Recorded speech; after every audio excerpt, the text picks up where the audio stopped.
उत्तम आकिंचन्य। ज्ञानानंद स्वभावी आत्मा को छोड़कर किंचित मात्र भी पर पदार्थ तथा पर के लक्ष्य से आत्मा में उत्पन्न होने वाले मोह राग द्वेष के भाव आत्मा के नहीं हैं, ऐसा जानना, मानना और ज्ञानानंद स्वभावी आत्मा के आश्रय से उनसे विरत होना, उन्हें छोड़ना ही उत्तम आकिंचन्य धर्म है। आकिंचन्य और ब्रह्मचर्य को 10 धर्मों का सार एवं चतुर्गति दुखों से निकालकर मुक्ति में पहुंचा देने वाला महान धर्म कहा गया है। आकिंचन ब्रह्मचर्य धर्म 10 सार हैं, चहुंगति दुखते काड़ी मुकति करतार हैं। वस्तुतः आकिंचन्य और ब्रह्मचर्य एक सिक्के के 2 पहलू हैं। ज्ञानानंद स्वभावी आत्मा को ही निज मानना, जानना और उसी में जम जाना, रम जाना, समा जाना, लीन हो जाना ब्रह्मचर्य है और उससे भिन्न पर पदार्थों एवं उनके लक्ष्य से उत्पन्न होने वाले चिद विकारों को अपना नहीं मानना, नहीं जानना और उनमें लीन नहीं होना ही आकिंचन्य है। यदि स्वलीनता ब्रह्मचर्य है तो पर में एकत्व बुद्धि और लीनता का अभाव आकिंचन्य है। अतः जिसे अस्ति से ब्रह्मचर्य धर्म कहा जाता है उसे ही नास्ति से आकिंचन्य धर्म कहा गया है। इस प्रकार स्व अस्ति ब्रह्मचर्य है और पर की नास्ति आकिंचन्य। ब्रह्मचर्य धर्म की चर्चा तो स्वतंत्र रूप से होगी ही, यहां तो अभी आकिंचन्य धर्म के संबंध में विचार अपेक्षित है। जिस प्रकार क्षमा का विरोधी क्रोध, मार्दव का विरोधी मान है, उसी प्रकार आकिंचन्य का विरोधी परिग्रह है। अर्थात आकिंचन्य के अभाव को परिग्रह अथवा परिग्रह के अभाव को आकिंचन्य धर्म कहा जाता है। अतः आकिंचन्य का दूसरा नाम अपरिग्रह भी हो सकता है। जिस परिग्रह के त्याग से आकिंचन्य धर्म प्रकट होता है, पहले उस परिग्रह को समझना आवश्यक है। परिग्रह 2 प्रकार का होता है, आभ्यंतर और बाह्य। आत्मा में उत्पन्न होने वाले मोह राग द्वेषादि भाव रूप आभ्यंतर परिग्रह को निश्चय परिग्रह और बाह्य परिग्रह को व्यवहार परिग्रह भी कहा जाता है। जैसा कि धवल में कहा है, व्यवहार नयम पडुच्च खेत्तादि गंथो अभ्यंतर गंथ कारणत्तादो एदस्य परिहरणम निगम थत्तम निच्छयनयम पडुच्च मिच्छत्तादि गंथो कम्म बंध कारणत्तादो तेसिम परिच्चागो निगम थत्तम। व्यवहार नय की अपेक्षा से क्षेत्रादिक ग्रंथ हैं, क्योंकि वे आभ्यंतर ग्रंथ के कारण हैं। इनका त्याग करना निर्ग्रंथता है। निश्चय नय की अपेक्षा से मिथ्यात्वादी ग्रंथ हैं, क्योंकि वे कर्म बंध के कारण हैं और उनका त्याग करना निर्ग्रंथता है। इस प्रकार निर्ग्रंथता अर्थात आकिंचन्य धर्म के लिए आभ्यंतर और बाह्य दोनों प्रकार के परिग्रह का अभाव अर्थात त्याग आवश्यक है। यही निश्चय व्यवहार की संधि भी है। आभ्यंतर परिग्रह 14 प्रकार के होते हैं: मिथ्यात्व, क्रोध, मान, माया, लोभ, हास्य, रति, अरति, शोक, भय, जुगुप्सा, स्त्रीवेद, पुरुषवेद और नपुंसकवेद। बाह्य परिग्रह 10 प्रकार के होते हैं: क्षेत्र, वास्तु, धन, धान्य, द्विपद, चतुष्पद, यान, शय्यासन, कुप्य, भांड। इस प्रकार परिग्रह कुल 24 प्रकार के माने गए हैं। कहा भी है, परिग्रह 24 भेद त्याग करें मुनिराज जी। उक्त 24 प्रकार के परिग्रह के त्यागी मुनिराज उत्तम आकिंचन्य धर्म के धारी होते हैं। जब भी परिग्रह या परिग्रह त्याग की चर्चा चलती है, हमारा ध्यान बाह्य परिग्रह की ओर ही जाता है। मिथ्यात्व, क्रोध, मान, माया, लोभादि भी परिग्रह हैं, इस ओर कोई ध्यान ही नहीं देता। क्रोध, मान, माया, लोभ की जब भी बात आएगी तो कहा जाएगा कि ये तो कषाय हैं, पर कषायों का भी परिग्रह होता है, यह विचार नहीं आता। जब जगत क्रोध मानादि कषायों को भी परिग्रह मानने को तैयार नहीं, तो फिर हास्यादि कषायों को कौन परिग्रह माने? 5 पापों में परिग्रह एक पाप है और हास्यादि कषायें परिग्रह के भेद हैं। पर जब हम हंसते हैं, शोक संतप्त होते हैं, तो क्या यह समझते हैं कि हम कोई पाप कर रहे हैं या इनके कारण हम परिग्रही हैं? बहुत से परिग्रह त्यागियों को कहीं भी खिलखिलाकर हंसते, हड़बड़ाकर डरते देखा जा सकता है। क्या वे यह अनुभव करते हैं कि यह सब परिग्रह है? जयपुर में लोग भगवान की मूर्तियां लेने आते हैं और मुझसे कहते हैं कि हमें तो बहुत सुंदर मूर्ति चाहिए, एकदम हंसमुख। मैं उन्हें समझाता हूं कि भाई, भगवान की मूर्ति हंसमुख नहीं होती, हास्य तो कषाय है, परिग्रह है, और भगवान तो अकषाई अपरिग्रही हैं। उनकी मूर्ति हंसमुख कैसे हो सकती है? भगवान की मूर्ति की मुद्रा तो वीतरागी शांत होती है। कहा भी है, जय परम शांत मुद्रा समेत, भविजन को निज अनुभूति हेत। छवि वीतरागी नग्न मुद्रा, दृष्टि नासा पर धरें। यह भी बहुत कम लोग जानते हैं कि सब पापों का बाप लोभ भी एक परिग्रह है। शब्दों में जानते भी हों तो यह अनुभव नहीं करते कि लोभ भी एक परिग्रह है, अन्यथा यश के लोभ में दौड़ धूप करते तथा कथित परिग्रह त्यागी दिखाई नहीं देते। घोर पापों की जड़ मिथ्यात्व भी एक परिग्रह है, एक नहीं नंबर 1 का परिग्रह है, जिसके छूटे बिना अन्य परिग्रह छूट ही नहीं सकते। इस ओर भी कितनों का ध्यान है। होता तो मिथ्यात्व का अभाव किए बिना ही अपरिग्रही बनने के यत्न नहीं किए जाते।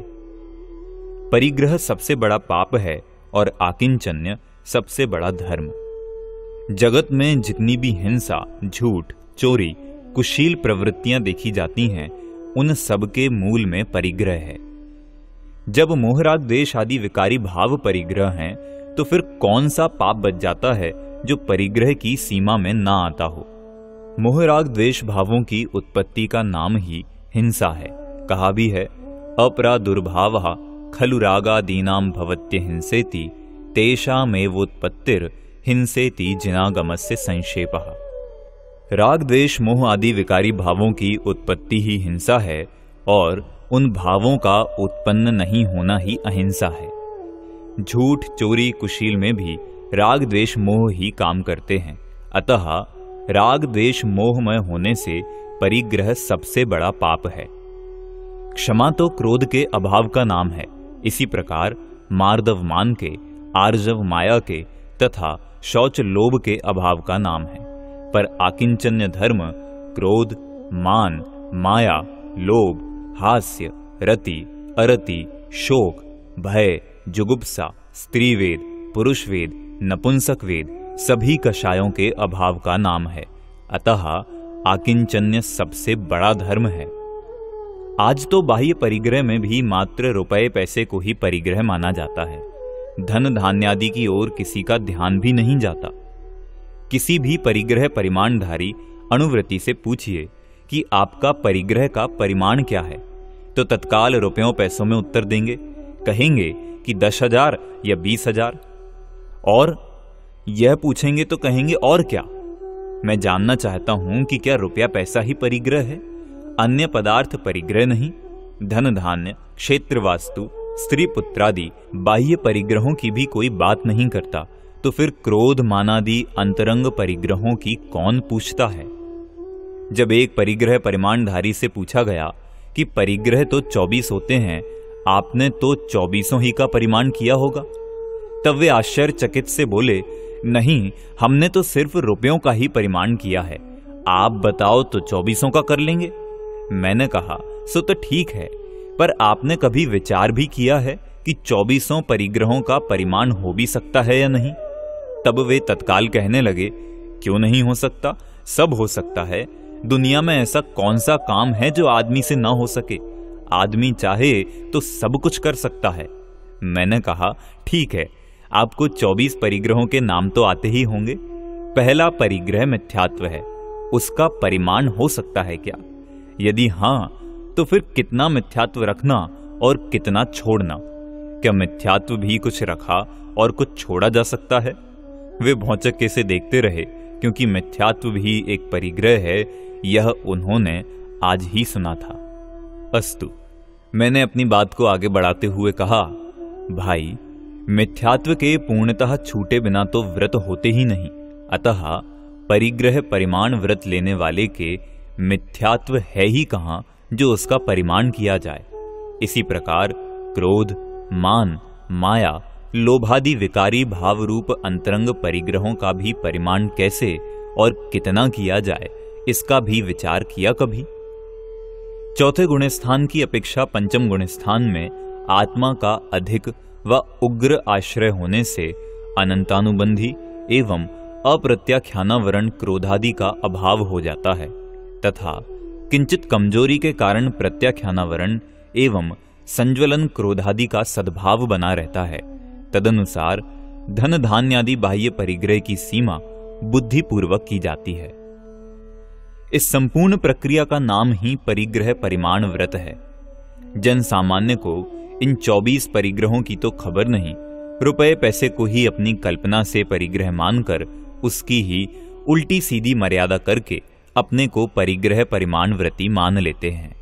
जिन रुपयों पैसों को जगत परिग्रह माने बैठा है वह अंतरंग परिग्रह तो है ही नहीं, पर धन धान्यादि बाह्य परिग्रहों में भी उसका नाम नहीं है। वह तो बाह्य परिग्रहों के विनिमय का कृत्रिम साधन मात्र है। उसमें स्वयं कुछ भी ऐसा नहीं जिसके लोभ से जगत उसका संग्रह करे। यदि उसके माध्यम से धन धान्यादि भोग सामग्री प्राप्त न हो तो उसे कौन समेटे? 1000 का नोट अब बाजार में नहीं चलता तो अब उसे कौन चाहता है? जगत की दृष्टि में उसकी कीमत तभी तक है जब तक वह धन धान्यादि बाह्य परिग्रहों की प्राप्ति का साधन है। साधन में साध्य का उपचार करके ही वह परिग्रह कहा जा सकता है, पर 24 परिग्रहों में नाम तक न होने पर भी आज यह 25वां परिग्रह ही सब कुछ बना हुआ है। रुपए पैसे को बाह्य परिग्रह में भी स्थान न देने का एक कारण यह भी रहा कि उसकी कीमत घटती बढ़ती रही है। रुपए पैसे का जीवन में डायरेक्ट तो कोई उपयोग है नहीं, वह धन धान्यादि जीवनोपयोगी वस्तुओं की प्राप्ति का साधन मात्र है। अणुव्रतों में परिग्रह का परिमाण जीवनोपयोगी वस्तुओं का ही किया जाता है। रुपए पैसों की कीमत घटती बढ़ती रहने से मात्र उसका परिमाण किए जाने पर परेशानी हो सकती है। मान लीजिए एक व्यक्ति ने 10,000 का परिग्रह परिमाण किया। जब उसने यह परिमाण किया था तब उसके मकान की कीमत 5,000 रुपए थी। कालांतर में उसी मकान की कीमत 50,000 रुपए भी हो सकती है। इसी प्रकार धन धान्यादि की भी स्थिति समझनी चाहिए। अतः परिग्रह परिमाण व्रत में धन धान्यादि नित्योपयोगी वस्तुओं के परिमाण करने को कहा गया। परिग्रह परिमाणधारी को तो जीवनोपयोगी परिमित वस्तुओं की आवश्यकता है, चाहे उनकी कीमत कुछ भी क्यों न हो। परिग्रह परिमाणधारी घर में ही रहता है, अतः उसे सब चाहिए, धन धान्य, क्षेत्र, मकान, बर्तन आदि। पर आज की स्थिति बदल गई है, क्योंकि कोई भी परिग्रह परिमाणधारी घर में नहीं रहना चाहता। वह अपने को गृहस्थ नहीं साधु समझता है, जबकि अणुव्रत गृहस्थों के होते हैं, साधुओं के नहीं। उसे बनाकर ही नहीं कमाकर खाना चाहिए, पर वह कमाकर खाना तो दूर बनाकर भी नहीं खाना चाहता है। वह अपने घर में नहीं धर्मशालाओं में रहता है और अपना सारा भार समाज पर डालता है। अतः न उसे अब मकान की आवश्यकता रही है और न धन धान्यादि की। यही कारण है कि वह परिग्रह का परिमाण भी रुपए पैसों में करने लगा है। बड़ी विचित्र स्थिति हो गई है। एक अणुव्रती ने मुझसे कहा, मैं आपसे अपनी एक शंका का समाधान एकांत में करना चाहता हूं। जब मैंने कहा, तत्व चर्चा में एकांत की क्या आवश्यकता है, तब वे बोले, कुछ व्यक्तिगत बात है। एकांत में बोले, मेरी एक समस्या है, उसका समाधान आपसे चाहता हूं। बात यह है कि मैंने 5,000 का परिग्रह परिमाण व्रत लिया था। जब परिमाण किया था तब मेरे पास इतने भी पैसे नहीं थे और न प्राप्त होने की संभावना ही थी, पर बाद में पैसे प्राप्त हुए और ब्याज बढ़ता गया। खर्चा तो कुछ था नहीं, लगभग 10,000 हो गए। मैं बहुत परेशानी में था, अतः मैंने अपने एक साथी व्रती ब्रह्मचारी से चर्चा की तो उन्होंने कहा कि तुम कुछ समझते तो हो नहीं, इसमें क्या है, जब तुमने व्रत लिया था तब से अब रुपए की कीमत आधी रह गई है, अतः 10,000 रखना कोई अनुचित नहीं है। उनकी बात मेरी रुचि के अनुकूल होने से मैंने स्वीकार कर ली, पर अब रुपए और बढ़ रहे हैं, 12-13 तक पहुंच गए हैं। अब क्या करूं? मेरी समझ में नहीं आता। यद्यपि उक्त तर्क के आधार पर मैंने मर्यादा बढ़ा ली थी, अब भी बढ़ा सकता हूं, पर मेरा हृदय ना मालूम क्यों इस बात को स्वीकार नहीं कर पा रहा है। उनकी बात का तत्काल तो मैं कुछ विशेष उत्तर न दे सका, पर उक्त प्रश्न ने मेरे हृदय को झकझोर डाला। मैंने उक्त बात पर गंभीरता से चिंतन किया। विचार करते करते मुझे यह बिंदु हाथ लगा कि आखिर आगम में रुपए पैसों को परिग्रह में क्यों नहीं गिनाया। समझ में नहीं आता धार्मिक समाज को आज क्या हो गया है। परिग्रह के पूर्णता त्यागी महाव्रती साधु और परिग्रह परिमाण व्रती अणुव्रती ग्रहवासी गृहस्थ दोनों ही मठवासी, मंदिरवासी, धर्मशालावासी हो गए हैं। एक को वन में रहना चाहिए, दूसरे को घर में, पर ना वनवासी वन में रहते हैं और ना गृहवासी गृह में, और एक साथ धर्मशालावासी हो गए हैं। आहार देने वाले अणुव्रती गृहस्थ भी आज आहार लेने लगे हैं, अन्यथा जिन्होंने अपनी कमाई के साधन सीमित कर लिए उनके भी संपत्ति बढ़ते जाने का प्रश्न ही कहां उठता है। व्रतियों को महाव्रतियों का भार उठाना था, पर उन्होंने तो अपना भार अव्रतियों पर डाल दिया है। यही कारण है कि महाव्रतियों को अनुद्दिष्ट आहार मिलना बंद हो गया है, क्योंकि अव्रती तो उतना शुद्ध भोजन करते ही नहीं कि ये मुनिराज के उद्देश्य के बिना बनाए ही उन्हें आहार दे सकें। व्रती अवश्य ऐसा भोजन करते हैं कि वे अपने लिए बनाए गए भोजन को मुनिराजों को दे सकते हैं, पर वे तो लेने वाले हो गए। जो कुछ भी हो, प्रकृत में तो मात्र यह विचारना है कि रुपए पैसों को आगम में 24 परिग्रहों में पृथक स्थान क्यों नहीं दिया। वैसे वह धन में आ ही जाता है। यदि रुपए पैसे को ही परिग्रह माने तो फिर देवों, नारकियों और तिर्यंचों में तो परिग्रह होगा ही नहीं, क्योंकि उनके पास तो रुपया पैसा देखने में ही नहीं आता।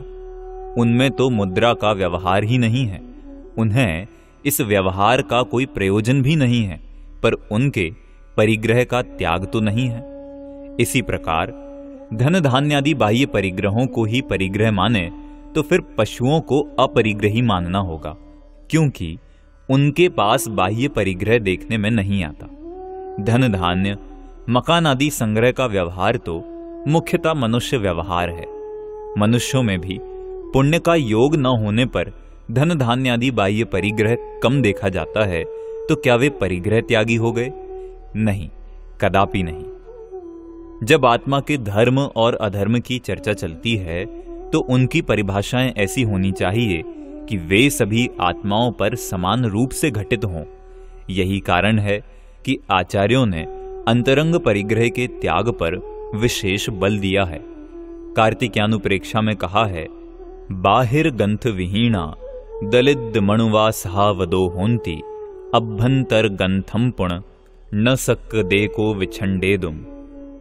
बाह्य परिग्रह से रहित दरिद्री मनुष्य तो स्वभाव से ही होते हैं, किंतु अंतरंग परिग्रह को छोड़ने में कोई भी समर्थ नहीं होता।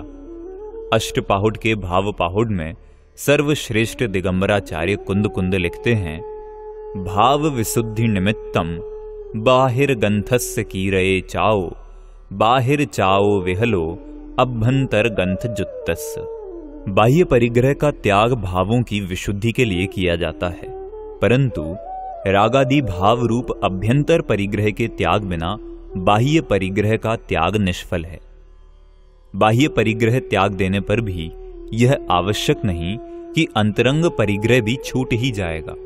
यह भी हो सकता है कि बाह्य में तिल तुष मात्र भी परिग्रह ना दिखाई दे, परंतु अंतरंग में 14 परिग्रह विद्यमान हो। द्रव्यलिंगी मिथ्या दृष्टि मुनियों के यही तो होता है। प्रथम गुण स्थान में होने से उनमें मिथ्यात्वादी सभी अंतरंग परिग्रह पाए जाते हैं, पर बाह्य में वे नग्न दिगंबर होते हैं। भगवती आराधना में स्पष्ट लिखा है, अभ्यंतर सोधीये गंथे नियमेण बाहिरे चयदि अभ्यंतर मैलो चेव बाहिरे गेन्नदिहु गंथे। अभ्यंतर सोधीये बाहिर सोधी विहोदि नियमेण अभ्यंतर दोषेणहु कुणदि नरो बाहिरे दोषे। अंतरंग शुद्धि होने पर बाह्य परिग्रह का नियम से त्याग होता है। अभ्यंतर अशुद्ध परिणामों से ही वचन और शरीर से दोषों की उत्पत्ति होती है। अंतरंग शुद्धि होने से बहिरंग शुद्धि भी नियम से होती है। यदि अंतरंग परिणाम मलिन होंगे तो मनुष्य शरीर और वचनों से भी दोष उत्पन्न करेगा। वस्तुतः बात तो यह है कि धन धान्यादि स्वयं में कोई परिग्रह नहीं है, बल्कि उनके ग्रहण का भाव, संग्रह का भाव परिग्रह है। जब तक पर पदार्थों के ग्रहण या संग्रह का भाव न हो तो मात्र पर पदार्थों की उपस्थिति से परिग्रह नहीं होता। अन्यथा तीर्थंकरों के 13वें गुणस्थान में होने पर भी देह व समोशरण आदि विभूतियों का परिग्रह मानना होगा, जबकि अंतरंग परिग्रहों का सद्भाव 10वें गुणस्थान तक ही होता है। सभी बातों का ध्यान रखते हुए जिनागम में परिग्रह की परिभाषा इस प्रकार दी गई है। मूर्छा परिग्रह, मूर्छा परिग्रह है। मूर्छा की परिभाषा आचार्य अमृतचंद्र इस प्रकार करते हैं। मूर्छा तु ममत्व परिणामः, ममत्व परिणाम ही मूर्छा है। प्रवचन सार की तात्पर्य वृत्ति टीका में आचार्य जयसेन ने लिखा है, मूर्छा परिग्रह इति सूत्रे यथाध्यात्मानुसारेण मूर्छा रूप रागादि परिणामानुसारेण परिग्रहो भवति, न च बहिरंग परिग्रहानुसारेण। मूर्छा परिग्रह है। इस सूत्र में यह कहा गया है कि अंतरंग इच्छा रूप रागादि परिणामों के अनुसार परिग्रह होता है, बहिरंग परिग्रह के अनुसार नहीं। आचार्य पूज्यपाद तत्वार्थ सूत्र की टीका सर्वार्थ सिद्धि में लिखते हैं, ममेदम बुद्धि लक्षणः परिग्रह, यह वस्तु मेरी है, इस प्रकार का संकल्प रखना परिग्रह है। परिग्रह की उपर्युक्त परिभाषा और स्पष्टीकरणों से पर पदार्थ स्वयं में कोई परिग्रह नहीं है, यह स्पष्ट हो जाता है। पर पदार्थों के प्रति जो हमारा ममत्व है, राग है, वास्तव में तो वही परिग्रह है। जब पर पदार्थों के प्रति ममत्व छूटता है तो तदनुसार बाह्य परिग्रह भी नियम से छूटता ही है, किंतु बाह्य परिग्रह के छूटने से ममत्व के छूटने का नियम नहीं है, क्योंकि पुण्य के अभाव और पाप के उदय में पर पदार्थ तो अपने आप ही छूट जाते हैं, पर ममत्व नहीं छूटता, बल्कि कभी कभी तो और अधिक बढ़ने लगता है। पर पदार्थ के छूटने से कोई अपरिग्रही नहीं होता, बल्कि उसके रखने का भाव, उसके प्रति एकत्व बुद्धि या ममत्व परिणाम छोड़ने से परिग्रह छूटता है। आत्मा अपरिग्रही अर्थात आकिंचन्य धर्म का धनी बनता है।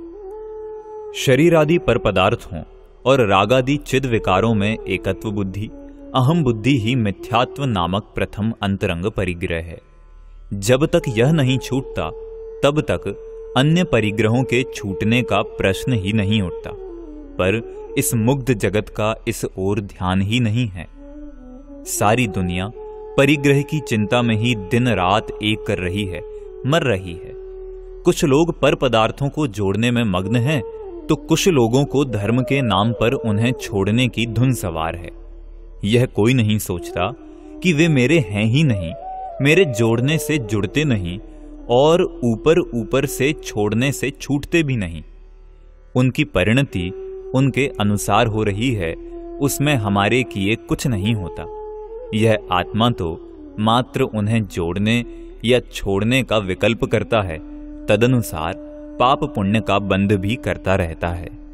पुण्य के उदय में अनुकूल पर पदार्थों का बिना मिलाए भी सहज संयोग होता है। इसी प्रकार पाप के उदय में प्रतिकूल पर पदार्थों का संयोग होता रहता है। यद्यपि इसमें इसका कुछ भी वश नहीं चलता, तथापि मिथ्यात्व और राग के कारण यह अज्ञानी जगत अनुकूल प्रतिकूल संयोगों वियोगों में अहम बुद्धि कर्तृत्व बुद्धि किया करता है। यही अहम बुद्धि, कर्तृत्व बुद्धि, ममत्व बुद्धि मिथ्यात्व नामक सबसे खतरनाक परिग्रह है। सबसे पहले इसे छोड़ना जरूरी है। जिस प्रकार वृक्ष के पत्तों के सींचने से पत्ते नहीं पनपते, वरन जड़ को सींचने से पत्ते पनपते हैं, उसी प्रकार समस्त अंतरंग बहिरंग परिग्रह मिथ्यात्व रूपी जड़ से पनपते हैं। यदि हम चाहते हैं कि पत्ते सूख जावें, तो पत्तों को तोड़ने से कुछ नहीं होगा, नवीन पत्ते निकल आवेंगे। पर यदि जड़ ही काट दी जावे, तो फिर समय पाकर पत्ते आपों आप सूख जाएंगे। उसी प्रकार मिथ्यात्व रूपी जड़ को काट देने पर बाकी के परिग्रह समय पाकर स्वतः छूटने लगेंगे। जब यह बात कही जाती है तो कुछ लोग कहते हैं कि बस पर को अपना मानना नहीं है, छोड़ना तो कुछ है नहीं। यदि कुछ छोड़ना नहीं है तो फिर परिग्रह छूटेगा कैसे? अरे भाई, छोड़ना क्यों नहीं है? पर को अपना मानना छोड़ना है। जब पर को अपना मानना ही मिथ्यात्व नामक प्रथम परिग्रह है, तो उसे छोड़ने के लिए पर को अपना मानना ही छोड़ना होगा। यद्यपि मानना छोड़ना बहुत बड़ा त्याग है, काम है, तथापि इस जगत को इसमें कुछ छोड़ा ऐसा लगता ही नहीं है। यदि 10-5 लाख रुपए छोड़े, स्त्री पुत्रादि को छोड़े, तो कुछ छोड़ा सा लगता है। पर इन्हीं रुपयों को, स्त्री पुत्रादि को अपना मानना छोड़े तो कुछ छोड़ा सा नहीं लगता। यह सब मिथ्यात्व नामक परिग्रह की ही महिमा है। उसी के कारण जगत को ऐसा लगता है। अरे भाई, यदि पर को अपना मानना छोड़े बिना उसे छोड़ भी दे तो वह छूटेगा नहीं। पर को छोड़ने के लिए अथवा पर से छूटने के लिए सर्वप्रथम उसे अपना मानना छोड़ना होगा, तभी कालांतर में वह छूटेगा। वह छूटेगा क्या? वह तो छूटा हुआ ही है। वस्तुतः यह जीव बलात् उन्हें अपना मान रहा है। अतः गहराई से विचार करें तो उसे अपना मानना ही छोड़ना है। जगत के पदार्थ तो जगत में ही रहते हैं और रहेंगे। उन्हें क्या छोड़ें और कैसे छोड़ें? उन्हें अपना मानना और ममत्व करना ही तो छोड़ना है। देह को अपना मानना छोड़ने से, ममत्व छोड़ने से, उससे राग छूट जाने पर भी तत्काल देह छूट नहीं जाती, देह का परिग्रह छूट जाता है। देह तो समय पर अपने आप छूटती है, पर देह में एकत्व और रागादि त्यागी को फिर दोबारा देह धारण नहीं करनी पड़ती। और जो लोग इससे एकत्व और राग नहीं छोड़ते हैं, उन्हें बार बार देह धारण करनी पड़ती है। यहां कोई कहे कि जिस प्रकार देह को नहीं, देह को अपना मानना छोड़ना है, देह से राग छोड़ना है, देह तो समय पर अपने आप छूट जावेगी, उसी प्रकार हम मकान तो 10 रखें पर उनसे ममत्व नहीं रखें, तो क्या मकान का परिग्रह नहीं होगा? यदि हां, तो फिर हम मकान तो खूब रखेंगे, बस उनसे ममत्व नहीं रखेंगे। उनसे कहते हैं कि भाई जरा विचार तो करो। यदि तुम मकान से ममत्व नहीं रखोगे तो मिथ्यात्व नामक अंतरंग परिग्रह छूटेगा, मकान नामक बहिरंग परिग्रह नहीं। क्योंकि मकान आदि रूप बाह्य परिग्रह तो प्रत्याख्यानावरण संबंधी राग रूप अंतरंग परिग्रह के छूटने पर छूटता है, एवं अप्रत्याख्यानावरण संबंधी राग रूप अंतरंग परिग्रह के छूटने पर मकान आदि बाह्य परिग्रह परिमित होते हैं। इस प्रकार उसे अपना मानना छोड़ने मात्र से बाह्य परिग्रह नहीं छूटता, अपितु तत्संबंधी राग छूटने से छूटता है। देह और मकान की स्थिति में अंतर है। देह से राग छूट जाने पर भी देह नहीं छूटती, पर मकान से राग छूट जाने पर मकान अवश्य ही छूट जाता है। पूर्ण वीतरागी सर्वज्ञ भी 13वें 14वें गुणस्थान में सदेह होते हैं, पर मकान आदि बाह्य पदार्थों का संयोग 6वें 7वें गुणस्थान में भी नहीं होता। जैन दर्शन का अपरिग्रह सिद्धांत समझने के लिए गहराई में जाना होगा। ऊपर ऊपर से विचार करने से काम नहीं चलेगा। निश्चय से तो मकान आदि छूटे ही हैं। अज्ञानी जीव ने उन्हें अपना मान रखा है, वे उसके हुए ही कब हैं? यह अज्ञानी जीव अपने अज्ञान के कारण स्वयं को उनका स्वामी मानता है, पर उन्होंने इसके स्वामित्व को स्वीकार ही कहां किया? उन्होंने इसे अपना स्वामी कब माना? यह जीव बड़े अभिमान से कहता है कि मैंने यह मकान 25,000 में निकाल दिया, पर विचार तो करो कि इसने मकान को निकाला है या मकान ने इसे? मकान तो अभी भी अपने स्थान पर ही खड़ा है, स्थान तो इसी ने बदला है। मकान आदि पर पदार्थों को अपना मानना मिथ्यात्व नामक अंतरंग परिग्रह है और उनसे राग द्वेषादि करना क्रोधादि रूप अंतरंग परिग्रह है। मकान आदि बहिरंग परिग्रह हैं। पर पदार्थों को मात्र अपना मानना छोड़ने से बहिरंग परिग्रह नहीं छूटता, अपितु उन्हें अपना मानने के साथ उनसे रागादि छोड़ने से छूटता है। पर इसी परिग्रही वणिक समाज ने अपरिग्रही जिन धर्म में भी रास्ते निकाल लिए हैं। जिस प्रकार समस्त धन का मालिक एवं नियामक स्वयं होने पर भी राज्य के नियमों से बचने के लिए आज इसके द्वारा अनेक रास्ते निकाल लिए गए हैं। दूसरे व्यक्ति के नाम संपत्ति बताना, नकली संस्थाएं खड़ी कर लेना आदि। उसी प्रकार धर्म क्षेत्र में भी यह सब दिखाई दे रहा है।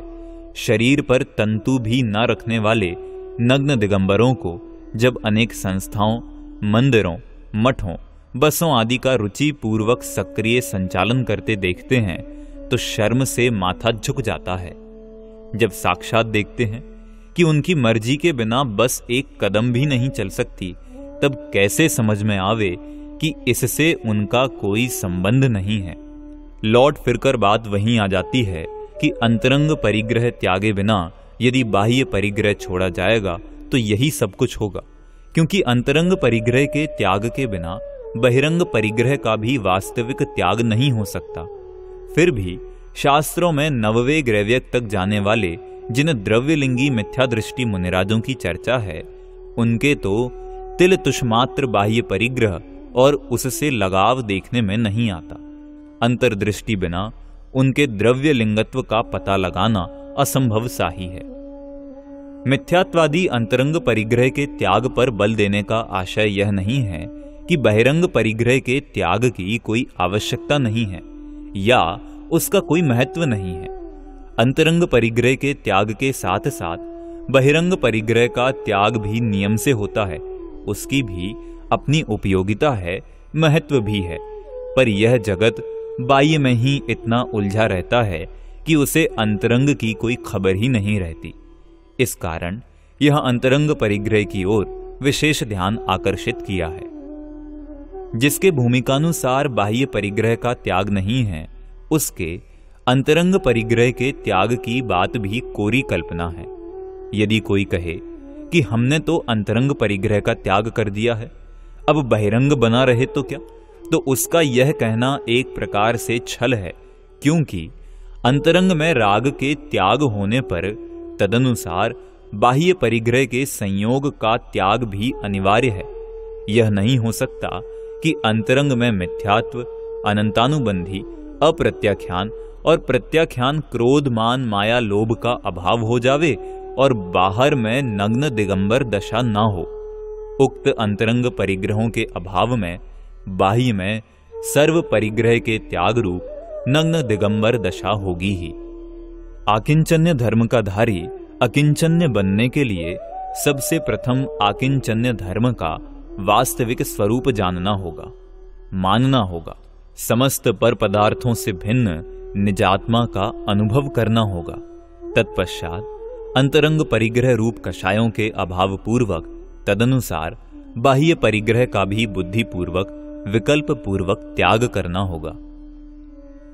यद्यपि यहां आकिंचन्य धर्म का वर्णन मुनि भूमिका की अपेक्षा चल रहा है, अतः परिग्रह के पूर्ण त्याग की बात आती है। तथापि गृहस्थों को यह सोचकर कि हम तो परिग्रह के पूर्णता त्यागी हो ही नहीं सकते, आकिंचन्य धर्म धारण करने से उदासीन नहीं होना चाहिए। उन्हें भी अपनी भूमिकानुसार अंतरंग बहिरंग परिग्रह का त्याग अवश्य करना चाहिए। जिन धर्म के अपरिग्रह सिद्धांत अर्थात आकिंचन्य धर्म पर यह आक्षेप लगाया जाता है कि अपरिग्रह धर्म को मानने वाले जैनियों के पास सर्वाधिक परिग्रह है, पर गहराई से विचार करने पर इसमें कोई दम नजर नहीं आता। यह कहकर मैं यह नहीं कहना चाहता कि आज के जैनी अपरिग्रही हैं, पर बात यह है कि पुण्योदय से प्राप्त होने वाले संयोगों को लक्ष्य में रखकर ही यह आक्षेप लगाया जाता है। कषाय चक्र रूप अंतरंग परिग्रह को लक्ष्य में रखकर नहीं, क्योंकि कषाय चक्र रूप अंतरंग परिग्रहों में तो जैनेतर भी जैनियों से पीछे नहीं है। बाह्य विभूति भी जैनियों के पास जितनी दुनिया समझती है उतनी नहीं है। दिखावा अधिक होने से दुनिया को ऐसा लगता है, यदि है भी तो सदाचार रूप जीवन के कारण है। सप्त व्यसनादि का अभाव होने से सहज संपन्नता दिखाई देती है। जिस दिन जैन समाज से सदाचार उठ जाएगा, उस दिन उसकी भी वही दशा होगी जो व्यसनी समाज की होती है। एक बात यह भी विचारणीय है कि धर्म की दृष्टि से गृहस्थावस्था में सच्चे क्षायिक सम्यक दृष्टि जैनी चक्रवर्ती भी हो सकते हैं, हुए भी हैं। भरत चक्रवर्ती आदि के जैनत्व में शंका नहीं की जा सकती है। चक्रवर्ती से अधिक परिग्रह तो आज के जैनियों के पास हो नहीं गया है। यह कहकर मैं जैनियों को बाह्य परिग्रह जोड़ना चाहिए इस बात की पुष्टि नहीं करना चाहता, बल्कि यह कहना चाहता हूं कि जैन धर्म के अनुसार वे अपरिग्रह के सिद्धांत का कहां तक उल्लंघन कर रहे हैं, यह बात भी विचारणीय है। जिन धर्म में अपरिग्रह सिद्धांत को प्रायोगिक रूप देने के लिए कुछ स्तर निश्चित हैं, किस स्तर का जैन कितने परिग्रह का त्याग करता है, इसका विस्तृत वर्णन मुनि और श्रावक के आचार के वर्णन करने वाले चरणानियोग के ग्रंथों में विस्तार से किया गया है। तदनुसार मुनिराज के जब रंच मात्र भी बाह्य परिग्रह नहीं होता, तब अणुव्रती गृहस्थ अपने बाह्य परिग्रह को अपनी शक्ति और आवश्यकता के अनुसार सीमित कर लेता है। यद्यपि अव्रती गृहस्थ भी अन्याय से धनोपार्जन नहीं करता, तथापि उसके परिग्रह की कोई सीमा निर्धारित नहीं की गई है। उनमें चक्रवर्ती भी होते हैं। इस प्रकार जैनियों में अनेक भेद पड़ते हैं। यदि जैन मुनि एक सूत के बराबर भी परिग्रह रखे तो वह मुनि नहीं, और यदि अव्रती श्रावक 6 खंड की विभूति का भी मालिक हो तो उसके कारण उसके जैनत्व में कोई कमी नहीं आती, क्योंकि वह क्षायिक सम्यक दृष्टि भी हो सकता है। यद्यपि बाह्य विभूति और उसके रखने का भाव जैनत्व में बाधक नहीं, तथापि रंज मात्र भी परिग्रह रखने वाले को मुक्ति प्राप्त नहीं होती। अतः मुक्ति के अभिलाषी को तो समस्त परिग्रह का त्याग करना ही चाहिए। अपरिग्रह की तुलना समाजवाद से भी की जाती है। कुछ लोग तो दोनों को एक ही कहने लगे हैं, पर दोनों में मूलभूत अंतर यह है कि जहां समाजवाद का संबंध मात्र बाह्य वस्तुओं से है, उनके समान वितरण से है, वहां अपरिग्रह में कषायों का त्याग मुख्य है। यदि बाह्य परिग्रह से भी समाजवाद की तुलना करें तो भी दोनों के दृष्टिकोण में अंतर स्पष्ट दिखाई देता है।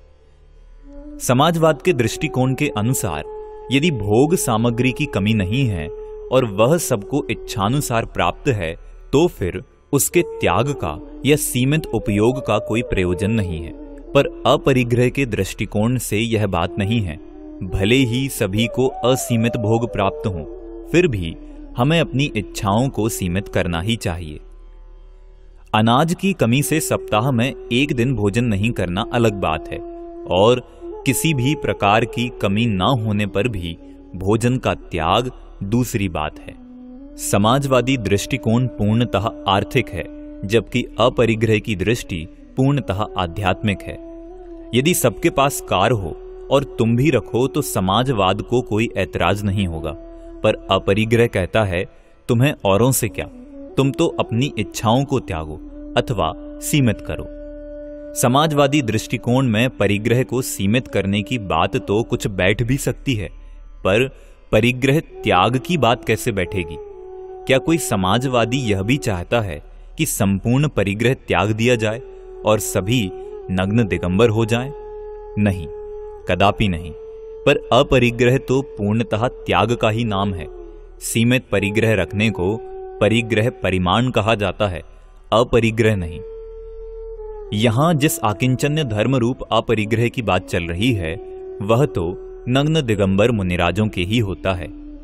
यदि सबके पास मोटर कार हो जाएगी तो क्या नग्न दिगंबर मुनिराज को मोटर कार में बैठने पर आपत्ति नहीं होगी? यदि समाजवाद ही अपरिग्रह है तो फिर मुनिराज को भी कार रखने में कोई आपत्ति नहीं होनी चाहिए, अथवा रेल, मोटर, बस आदि जो सवारी जनसाधारण को आज भी उपलब्ध हैं, उनमें भी अपरिग्रही मुनिराज क्यों नहीं बैठते हैं? इससे स्पष्ट है कि समाजवाद से अपरिग्रह का दृष्टिकोण एकदम भिन्न है। अपरिग्रह का उत्कृष्ट रूप नग्न दिगंबर दशा है, जो कि समाजवाद का आदर्श कभी नहीं हो सकता। समाजवाद की समस्या भोग सामग्री के समान वितरण की है और अपरिग्रह का अंतिम उद्देश्य भोग सामग्री और भोग के भाव का भी पूर्णतः त्याग है। यहां समाजवाद के विरोध या समर्थन की बात नहीं की जा रही है, अपितु अपरिग्रह और समाजवाद के दृष्टिकोण में मूलभूत अंतर क्या है यह स्पष्ट किया जा रहा है। समाजवाद में क्रोधादि रूप अंतरंग परिग्रह और धन धान्यादि बाह्य परिग्रह के पूर्णता त्याग के लिए भी कोई स्थान नहीं है, जबकि अपरिग्रह में उक्त दोनों बातें ही मुख्य हैं। अतः यह निश्चिंत होकर कहा जा सकता है कि समाजवाद को ही अपरिग्रह कहने वाले समाजवाद का सही स्वरूप समझते हों या नहीं, पर अपरिग्रह का स्वरूप उनकी दृष्टि में निश्चित रूप से नहीं है। यद्यपि परिग्रह सबसे बड़ा पाप है, जैसा कि पहले सिद्ध किया जा चुका है, तथापि जगत में जिसके पास अधिक बाह्य परिग्रह देखने में आता है उसे पुण्यात्मा कहा जाता है। शास्त्रों में भी कहीं कहीं उसे पुण्यात्मा कह दिया गया है। भाग्यशाली तो उसे सारी दुनिया कहती ही है। हिंसक को कोई पुण्यात्मा नहीं कहता। असत्यवादी और चोर भी पापी ही कहे जाते हैं। इसी प्रकार व्यभिचारी भी जगत की दृष्टि में पापी ही गिना जाता है। जब उक्त चारों पापों के कर्ता पापी माने जाते हैं, तब न जाने परिग्रही को पुण्यात्मा भाग्यशाली क्यों कहा जाता है। कुछ लोग तो उन्हें धर्मात्मा तक कह देते हैं। धर्मात्मा ही क्यों, न जाने क्या क्या कह देते हैं। तभी तो भर्तृहरि को लिखना पड़ा, यस्यास्ति वित्तम स नरः कुलीनः सह पंडितः स श्रुतवान गुणज्ञः स एव वक्ता सच दर्शनीयः सर्वे गुणाः कांचनम आश्रयन्ति। जिनके पास धन है वह कुलीन अर्थात अच्छे कुल में उत्पन्न है, वही विद्वान है, वही शास्त्रज्ञ है, वही गुणों का जानकार है, वही वक्ता है और वही दर्शनीय भी है, क्योंकि सब गुण स्वर्ण अर्थात धन में ही आश्रय प्राप्त करते हैं। तो क्या परिग्रही को पुण्यात्मा अकारण कहा जाता है? ऊपर से तो ऐसा ही लगता है, पर गहराई से विचार करने पर प्रतीत होता है कि इसका भी कारण है, और वह यह है कि हिंसादि पाप कारण, स्वरूप एवं फल तीनों ही रूप में पाप स्वरूप ही है, क्योंकि उनके कारण भी पाप भाव हैं। वे पाप भाव स्वरूप तो हैं ही, तथा उनका फल भी पाप का बंध ही है। किंतु परिग्रह में विशेषकर बाह्य परिग्रह के दृष्टिकोण से देखने पर इनमें अंतर आ जाता है। बाह्य विभूति रूप परिग्रह का कारण पुण्योदय है, पर है वह पाप स्वरूप ही। फिर भी यदि उसे भोग में लिया जाए तो पाप बंध का कारण बनता है, किंतु यदि शुभ भाव पूर्वक शुभ कार्य में लगा दिया जाए तो पुण्य बंध का कारण बन जाता है। कहा भी है, बहुधन बुरा हूं भला कहिए लीन पर उपगार सो। इस प्रकार बाह्य परिग्रह का कारण पुण्य, स्वरूप पाप और फल अशुभ में लगने पर पाप व शुभ में लगने पर पुण्य हुआ। यहां कोई कहे कि यदि यह बात है तो परिग्रह को पाप कहा ही क्यों है? वह भले ही पुण्योदय से प्राप्त होता है, पर है तो पाप ही। वह ऐसा वृक्ष है जिसमें बीज पड़ा था पुण्य का, वृक्ष उगा पाप का, और फल लगे ऐसे कि खावे तो मरे अर्थात पाप बंधे, और त्यागे तो जीवे अर्थात पुण्य बांधे। यह विविधता इसके स्वभाव में ही पड़ी है। यही कारण है कि सबसे बड़ा पाप होने पर भी जगत में परिग्रही को पुण्यात्मा कह दिया जाता है।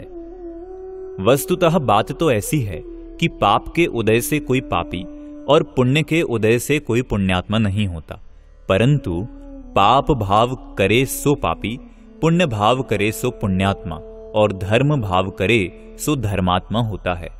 अन्यथा पूर्ण धर्मात्मा भावलिंगी मुनिराजों को भी पापी मानना होगा, क्योंकि उनके भी पाप का उदय आ जाता है। उससे उन्हें अनेक उपसर्ग एवं कुष्ठादि व्याधियां हो जाती हैं, पर वे पापी नहीं हो जाते। धर्म भाव के धनी होने से धर्मात्मा ही रहते हैं। इसी प्रकार किसी वेश्या या डाकू के पास बहुत धनादि हो जाने से वे पुण्यात्मा नहीं हो जाते, पापी ही रहते हैं। जगत कुछ भी कहे, पर सब पापों की जड़ होने से परिग्रह सबसे बड़ा पाप है और सर्व कषायों और मिथ्यात्व के अभाव रूप होने से आकिंचन्य सबसे बड़ा धर्म है। इस उत्तम आकिंचन्य धर्म को धारण कर सभी प्राणी पूर्ण सुख को प्राप्त करें, इस पवित्र भावना के साथ विराम लेता हूं।